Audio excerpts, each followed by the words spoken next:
Café de la Gare. C'est une anarchie contrôlée. La mise en scène et tout, c'est une anarchie contrôlée. C'est tout.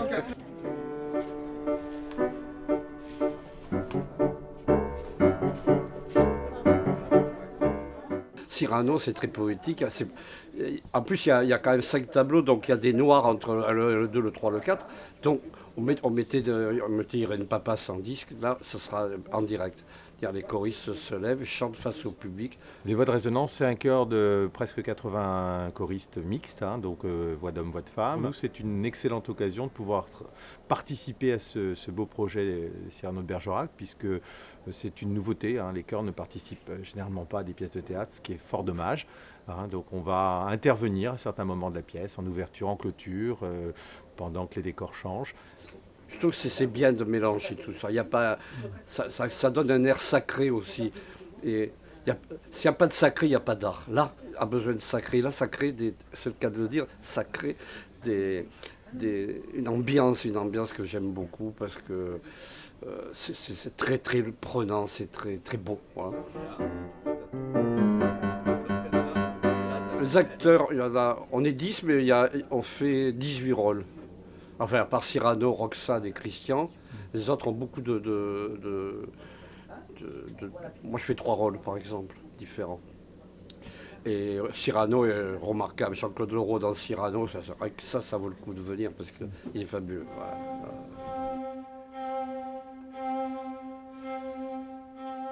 Si je pratique cet exercice-là depuis une trentaine d'années, c'est parce que je suis tombé amoureux de cette pièce-là.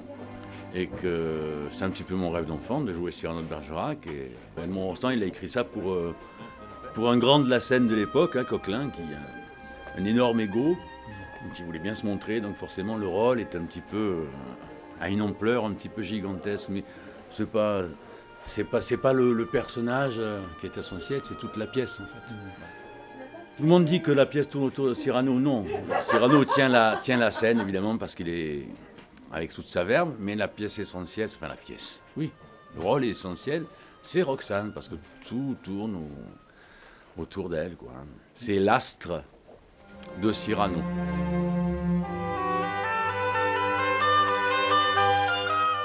Le personnage de Roxane est complètement contemporain.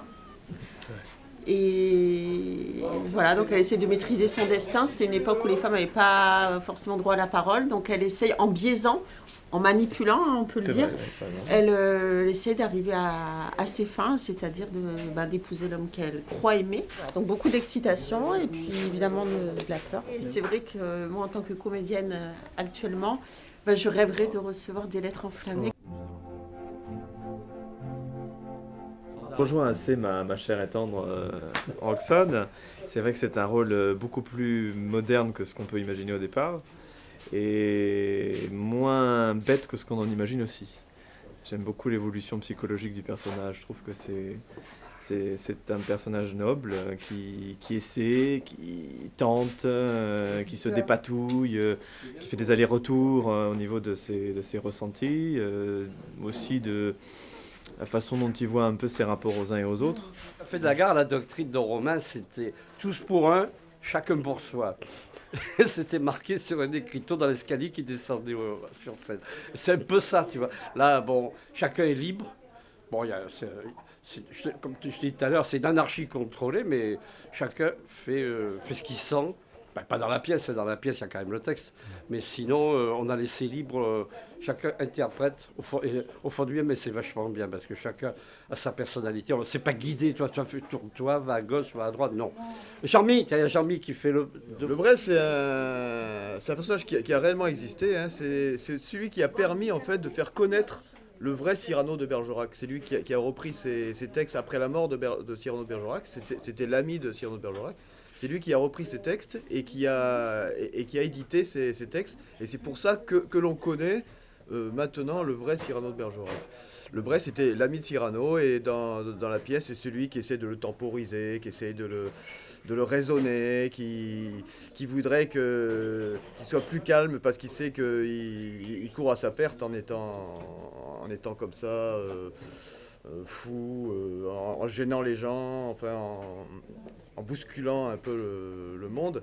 Et en fait, il sait qu'il court à sa perte et jusqu'au bout, il l'accompagnera jusqu'à sa mort parce qu'il sait inéluctable quelque part. En fait, on fait les précieuses au départ, les précieuses qui sont dans la salle et qui vont huer tous les personnages. Et ensuite, on a une transformation et on devient des clowns, des Pierrots, pas des clowns, des Pierrots, qui vont lier un peu toutes les scènes qui ont été... Il y a certaines scènes qui ont été coupées, alors il y a des choses qu'on a enlevées.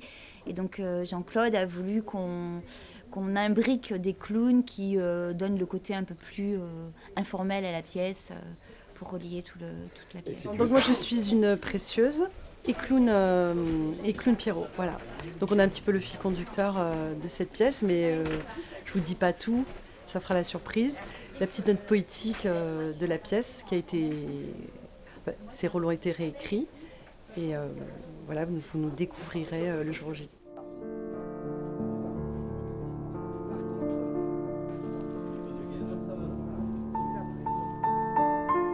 Cette fois-ci, bien, je ne joue pas, mais par contre, je m'occupe et des costumes et de la technique, en particulier la création des costumes, parce que non seulement je les ai dessinés, mais je les ai conçus.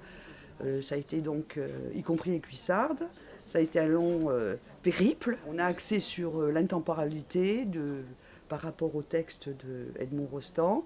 Et les costumes sont plus ou moins stylisés, mais tout à la fois avec un rappel de l'époque. Mais les mots et le verbe d'Edmond Rostand, je pense, va nous faire voyager. L'objectif est de faire voyager le public dans son imaginaire et de l'emporter vers une bulle de bonheur.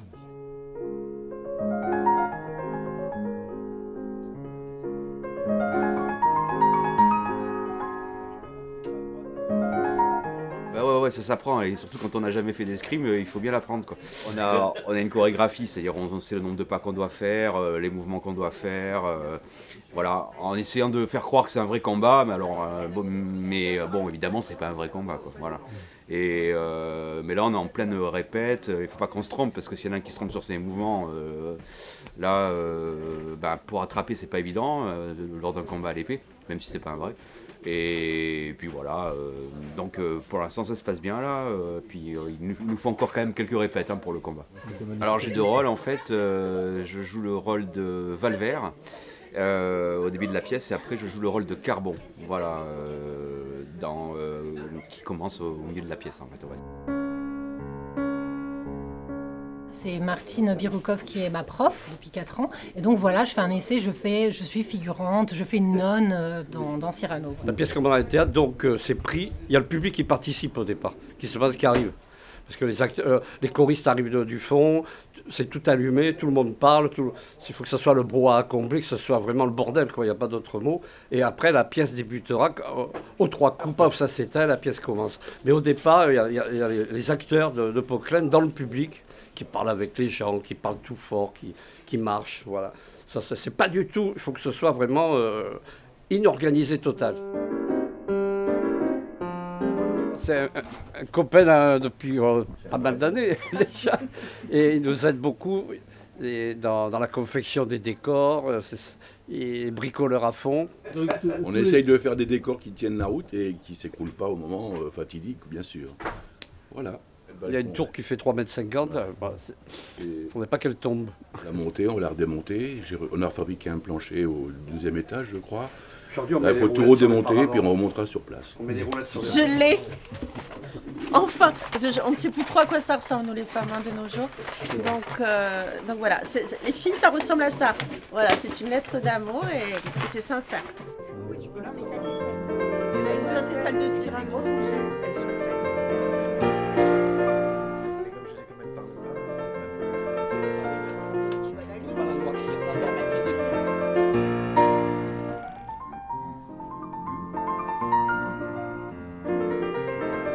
Ah, ne m'en parlez pas, je suis dans une humeur.